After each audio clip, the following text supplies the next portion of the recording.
राव फूले, बाबा साहब अम्बेडकर तथा प्रकाशित अप्रकाशित वो सभी महापुरुष जिन्होंने हम लोगों के कल्याण के लिए कार्य किया है, सभी के चरणों में श्रद्धा सुमन। एक परिचय, मेरा नाम बाबू हेमंत राव, ग्राम वैदपुर, थाना खोड़ारे, तहसील मनकापुर, जनपद गोंडा। मैं दो प्रकार की सेवाएं इस समय दे रहा हूं।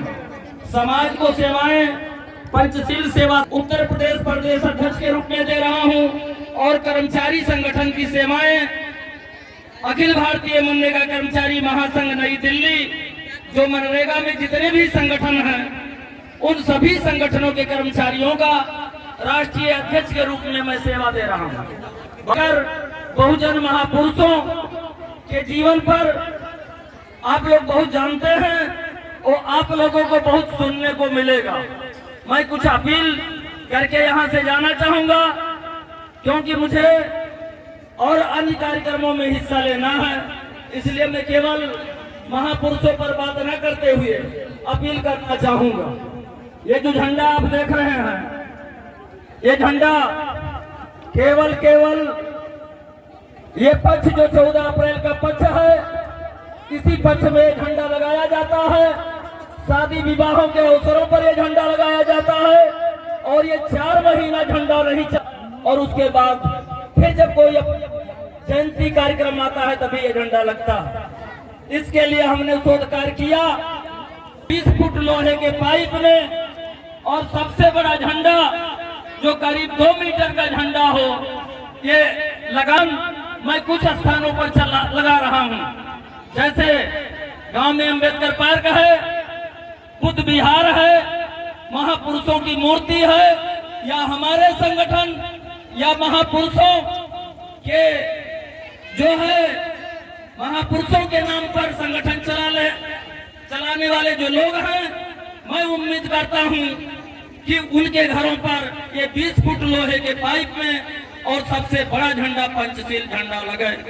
ये मैं कार्य कर रहा हूं और मैं आप लोगों को पता होना चाहिए कि उत्तर प्रदेश के सभी ग्राम पंचायतों में अम्बेडकर पार्क छोड़ने का जो है माननीय मुख्यमंत्री बहन कुमारी मायावती जी से निर्देश हुआ था, लेकिन किन्हीं कारणों से सभी ग्राम पंचायतों में अम्बेडकर पार्क नहीं छोड़े गए हैं। लेकिन अगर खोजा जाए तो एक ब्लॉक में 10-20 जगह अम्बेडकर पार्क छोड़े गए हैं। हमारे समाज के साथियों की कमी नहीं है, अच्छे साथी पढ़े लिखे हैं, लेकिन दुर्भाग्य तो मेरे डिक्शनरी में नहीं है। लेकिन एक संजोग है कि जनपद बस्ती के साथी मंच पर मौजूद हैं।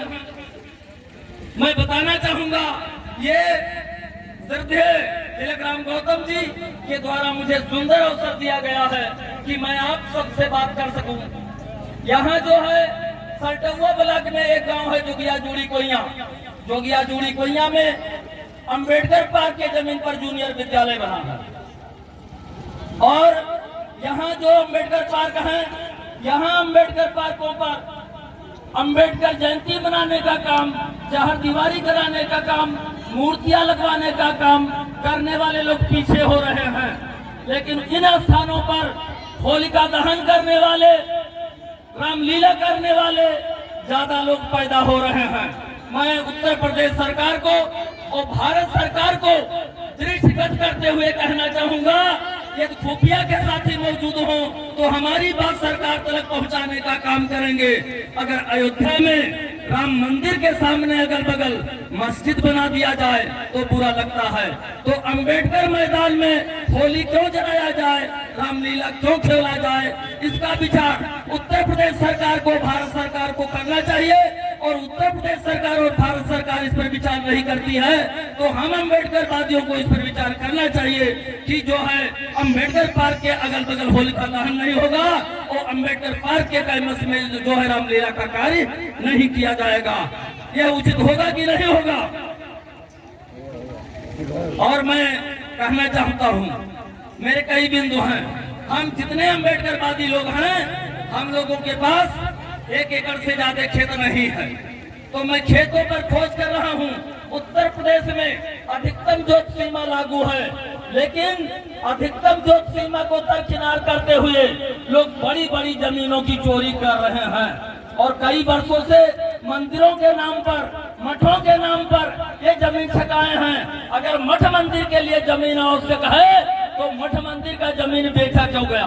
और मठ मंदिर का जो प्रमुख व्यक्ति होता है वो औरत नहीं रखता है, तो ये लोग जो है औरत रखते हैं और उसी से पैदा किए हुए अपने बच्चे को शिष्य बनाकर महंत बना देते हैं और जमीनों को बेचते हैं। ये महंत लोग जमीन चोरी किए हैं। तो ऐसे ही महंत और राजा रजवाड़े जिन लोगों ने जमीन चोरी किया है उन लोगों के जमीनों को मैं तलाश कर रहा हूं और उन लोगों के जमीनों को मैं पुनः जीएस में भिजवाऊंगा और उस गांव के लोगों को पट्टा दिलवाने का काम करूंगा जब वो जीएस लैंड घोषित हो जाएगा। ये मेरे विषय में है कि बाल छिला देते हैं, गधे पर बैठा देते हैं और मार भी देते हैं और इतने से उनका पेट नहीं भरता है, वो हमको बोटी बोटी में तब्दील कर देते हैं। और इसका जब वीडियो वायरल होता है तो उत्तर प्रदेश सरकार और भारत सरकार इसका संज्ञान क्यों नहीं लेती है? प्रेस के लोग इस खबरों को मुख्य खबर क्यों नहीं बनाते हैं और माननीय न्यायालय इसका संज्ञान क्यों नहीं ले रहे हैं? ऐसे स्थिति में मैं आप लोगों से अपील करने आया हूं कि अगर घटना गोंडा में होता है, आप गोंडा में नहीं जा सकते हैं तो डुमरियागंज के एसडीएम को तो ज्ञापन दे सकते हैं, भानपुर के तो एसडीएम को ज्ञापन दे सकते हैं।